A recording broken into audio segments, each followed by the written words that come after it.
পুরোদমে Iran Israel পাল্টাপাল্টি হামলা চলছে। এই মুহূর্তে আমাদের হাতে এসে পৌঁছেছে তৃতীয় বিশ্বযুদ্ধের গুরুত্বপূর্ণ তাজা আপডেট সংবাদ। প্রথমেই জানাবো, ইরান ইসরায়েলের মধ্যে যে যুদ্ধ চলছে, এই যুদ্ধে যুক্তরাষ্ট্র যদি ঘি ঢালে তাহলে যে কোনো সময় মাঠে নামতে পারে ইরানের মিত্ররা। আরো জানাবো, এখনো পর্যন্ত 4 শতাধিক ক্ষেপণাস্ত্র ছুড়েছে ইরান, বলছে নেতানিয়াহু। আরো থাকছে, ইসরায়েলের বেন গুরিয়ন বিমানবন্দর আবারও অচল। জানিয়ে দিব, ইরানের পরমাণু স্থাপনায় কিছুই করতে পারেনি ইসরায়েল।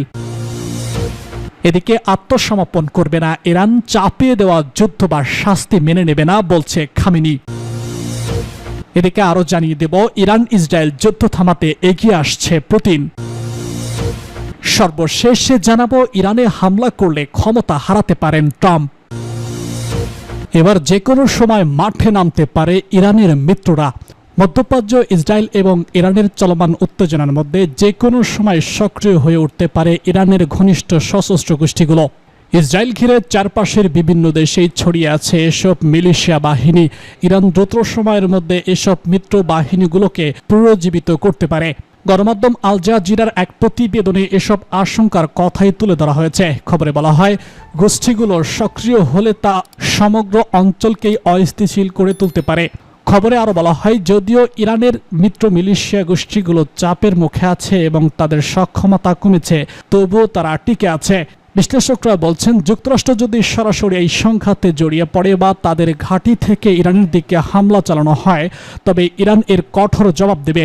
আর সেই জবাব কেবল সরাসরি নয়, বরং মধ্যপ্রাচ্য জুড়ে তাদের সহযোগী গোষ্ঠীগুলোকেও সক্রিয় করে তোলা হতে পারে। গত কয়েক মাসে ইসরায়েলে হামলায় লেবাননে হিজবুল্লাহ সহ একাধিক ইরান গোষ্ঠী ক্ষতিগ্রস্ত হলেও তাদের মূল কাঠামো এখনও বিদ্যমান। বিশেষ করে ইরাকে ইরান ঘনিষ্ঠ মিলিশিয়া এর আগেও যুক্তরাষ্ট্রের ঘাঁটি এবং লজিস্টিক কনভয়ে হামলা চালিয়েছে। পরিস্থিতি উত্তপ্ত হলে এসব হামলা আবার শুরু হতে পারে। এই পরিস্থিতি শুধু ইরান এবং ইসরায়েলের মধ্যে সীমাবদ্ধ থাকবে না বলে আশঙ্কা করছে বিশ্লেষকরা। এর প্রভাব সিরিয়া, ইরাক, লেবানন, ইয়েমেন, এমনকি উপকূলীয় অঞ্চলের দেশগুলোতেও ছড়িয়ে পড়তে পারে। এটা শুধু এই দেশের সংঘাত নয়, বরং পুরো মধ্য অঞ্চল জুড়ে নিরাপত্তা এবং স্থিতিশীলতার প্রশ্ন উঠে দাঁড়াতে পারে বলে মন্তব্য করছেন এক পর্যবেক্ষক। ইরান যদি তাদের আঞ্চলিক নেটওয়ার্ককে সক্রিয় করে, তবে তা মধ্যপ্রাচ্যের ভূরাজনৈতিক মিত্রকে বড় ধরনের পরিবর্তনের ইঙ্গিত দিতে পারে বলে মনে করা হচ্ছে। এখনো পর্যন্ত দখলদার ইসরায়েলে 4 শতাধিক ক্ষেপণাস্ত্র ছুড়েছে ইরান, বলছে নেতানিয়াহু। ইহুদিবাদী ইসরায়েলকে লক্ষ্য করে ইরান গত শুক্রবার থেকে এখনো পর্যন্ত 4 শতাধিক ক্ষেপণাস্ত্র নিক্ষেপ করেছে। এছাড়া ইসরায়েলি হামলার জন্য এ সময়ে কয়েকশো ড্রোন পাঠিয়েছে তেহরান। ইসরায়েলি প্রধানমন্ত্রী বেনিয়ামিন নেতানিয়াহুর সদর দপ্তর বুধবার এসব তথ্য জানিয়েছে। নেতানিয়াহুর দপ্তরের অনুযায়ী, ইরানি হামলায় ইসরায়েলি এখনো পর্যন্ত 24 জন নিহত হয়েছে, আহত হয়েছে 800 জনেরও বেশি। ইরানের হামলার জেরে 3800 জনের বেশি মানুষকে তাদের ঘরবাড়ি ছেড়ে নিরাপদ জায়গায় সরিয়ে নেওয়ার কথাও জানিয়েছে ইসরায়েলি প্রধানমন্ত্রীর দপ্তর। ইসরায়েলের বেন গুরিয়ন বিমানবন্দর আবারও অচল। ইরানের সঙ্গে সংঘাতের কারণে বন্ধ হয়ে যাওয়া ইসরায়েলের গুরুত্বপূর্ণ বেন গুরিয়ন বিমানবন্দর আবারও অচল করে দেওয়া হয়েছে। বুধবার বিমানবন্দরটি অচল করে দেওয়া হয়। দ্য টাইম অব ইসরায়েল জানায়, ইরানের হামলায় আন্তর্জাতিক ফ্লাইট বন্ধ হওয়ার পর প্রথম ফ্লাইটটি তেল আবিবের কাছে বেন গুরিয়ন বিমানবন্দরে অবতরণ করেছে। এই ফ্লাইটে বিদেশি আটকে পড়া একদল ইসরায়েলি নাগরিকদের ফিরিয়ে আনা হয়েছে। ফ্লাইটটি সাইপ্রাসের লারকানা থেকে ইসরায়েলি ফিরে এসেছে। ইসরায়েল ও ইরানের মধ্যে বিমান আকাশকরণে হাজার হাজার ইসরায়েলি বিদেশি আটকা পড়েন। প্রত্যাবর্তন ফ্লাইটে অংশগ্রহণকারী ইসরায়েলি কোম্পানিগুলোর মধ্যে রয়েছে এল আল বারাকিয়া ইসরায়েলি এবং ইয়ার হাইফা। ইরানের পরমাণু স্থাপনায় কিছুই করতে পারেনি ইসরায়েল। ইরানের পরমাণু স্থাপনায় বেশ কয়েক দফায় হামলা চালিয়েছে ইসরায়েল। দেশটি এই হামলায় ইরানের পরমাণু স্থাপনার কিছুই করতে পারেনি বলে জানিয়েছে দেশটির পারমাণবিক শক্তি সংস্থার প্রধান মোহাম্মদ ইসলামী। বুধবার গণমাধ্যম তাসনিম নিউজ এজেন্সির এক প্রতিবেদনে এসব তথ্য জানানো হয়েছে। ইআই প্রধান বলেছেন, দেশের পারমাণবিক স্থাপনাগুলো ভালো অবস্থায় রয়েছে। তিনি সংস্থার কর্মীদের উচ্চ মনোবলের প্রশংসা করে বলেন, আমাদের কর্মীরা তাদের দায়িত্ব অবচল রয়েছেন এবং নিজ নিজ দুর্গে অবস্থান করে কাজ চালিয়ে যাচ্ছেন। এল সালামি বলেছেন, ইরানি জনগণের মধ্যে দুর্গ এবং শক্তি গভীরভাবে প্রীত। তারা কখনো শক্তির কাছে নতি স্বীকার করেনি বা আত্মসমর্পণ করেনি। তিনি শত্রুপক্ষের প্রতি স্পষ্ট বার্তা দিয়ে বলেন, সামরিক আগ্রাসনের মাধ্যমে ইরানের বিরুদ্ধে কোনো সাফল্য অর্জন করা সম্ভব নয়। উল্লেখ্য, গত 13 জুন ভোরে ইসরায়েল ইরানের বিরুদ্ধে আগ্রাসী যুদ্ধ শুরু করে। দেশটির চালানো এই হামলায় সামরিক ও পারমাণবিক স্থাপনার পাশাপাশি আবাসিক এলাকাতেও লক্ষ্যবস্তু করা হয়। এই হামলায় ইরানের মধ্য অঞ্চলীয় ইস্পাহান প্রদেশের নাতানজ পারমাণবিক স্থাপনা ক্ষতিগ্রস্ত হয়েছে এবং কয়েক ডজন সামরিক কমান্ডার, পারমাণবিক বিজ্ঞানী ও বেসামরিক নাগরিক নিহত হয়েছেন। আত্মসমর্পণ করবে না ইরান, চাপিয়ে দেওয়া যুদ্ধ বা শাস্তি মানবে না, বলছে খামেনি। ইসরায়েলের সঙ্গে চলমান উত্তেজনাপূর্ণ পরিস্থিতির মধ্যে জাতির উদ্দেশ্যে টেলিভিশনে ভাষণ দিয়েছেন ইরানের সর্বোচ্চ নেতা আয়াতুল্লাহ আল খামেনি। ভাষণের শুরুতেই তিনি হুমকি দিয়ে বলেছেন, ইসরায়েলকে তার ভুলের জন্য শাস্তি পেতে হবে। খামেনি বলেছেন, চাপিয়ে দেওয়া যুদ্ধ বা শাস্তি কোনোটাই মেনে নেবে না ইরান। তিনি দৃঢ়ভাবে বলেছেন, ইরান কখনোই আত্মসমর্পণ করবে না। বুধবার দেশটির সংবাদ সংস্থা তাসনিমের বরাত দিয়ে আল জাজিরা এসব কথা জানিয়েছে।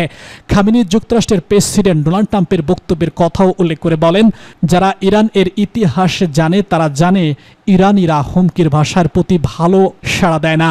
আর আমেরিকার জন্য উচিত যে যুক্তরাষ্ট্রের যে কোনো সামরিক হস্তক্ষেপ নিঃসন্দেহে অপরিহার্য পরিণতি বয়ে আনবে বলেও জানান ইরানের সর্বোচ্চ নেতা।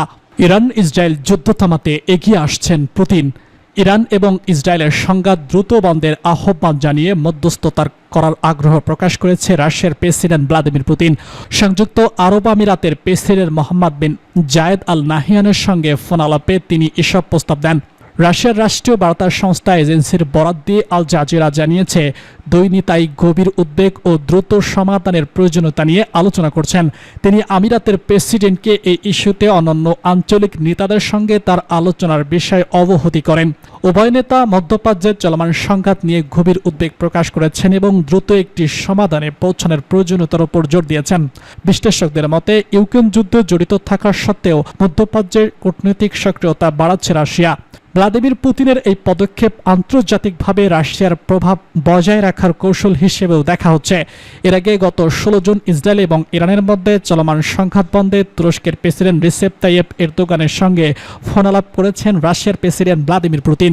ক্রেমলিনের বরাত দিয়ে মস্কো থেকে এএপি জানিয়েছে, দুই নেতা অবিলম্বে ইসরায়েল ও ইরানের সংঘাত বন্ধ করার আহ্বান জানিয়েছেন। ইরানে হামলা করলে ক্ষমতা হারাতে পারেন ট্রাম্প। চলমান ইরান ইসরায়েল সংঘাতের মধ্যে মার্কিন প্রেসিডেন্ট ডোনাল্ড ট্রাম্প এমন এক সংকটময় মোড়ে দাঁড়িয়ে আছেন যেখানে তার সামনে দুটি পথ, একটি কূটনীতিক সমঝোতার, অন্যটি ইচ্ছাকৃত যুদ্ধের।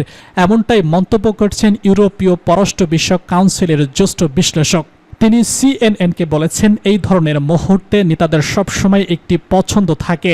অতীতেও ট্রাম্প ইরানের সঙ্গে যুদ্ধের দ্বারপ্রান্তে থেকে ফিরে এসেছেন, এখনও তিনি সেটি করতে পারেন। তবে তিনি সতর্ক করে বলেছেন, যদি ট্রাম্প ইরানের পারমাণবিক স্থাপনাগুলোর উপর হামলা চালান তাহলে ইরান সেটিকে সরাসরি যুদ্ধ ঘোষণার সমতুল্য বলেই দেখবে। প্যালেন্ডার ফক্স মূলত একটি ফিক পূরণভিত্তিক রাব বা উপমা, যা এমন কোনো কাজ বা সিদ্ধান্তকে বোঝাতে ব্যবহৃত হয় যার ফলাফল অপ্রত্যাশিত, অনিয়ন্ত্রিত এবং বিপর্যয়কর হতে পারে। গ্রিক পুরাণ অনুযায়ী দেবতা দূত প্রথম নারী পাউন্ডকে সৃষ্টি করেছেন এবং তাকে একটি সিন্দুক বা দেন। তাকে বলা হয়েছিল, এই ট্যাক্স কখনোই খোলা যাবে না। কিন্তু ভুলবশত প্যান্ডোলা সেই বক্স খুলে ফেলেছেন। তখন সেই বক্স থেকে বেরিয়ে আসে রোগ, দুঃখ, দারিদ্র্য, যুদ্ধ, মৃত্যু ইত্যাদি পৃথিবীর সব বিপদ ও দুর্গ। শুধু এটি জিনিসই এই বক্সে লেখা যায়, তা হলো আশা।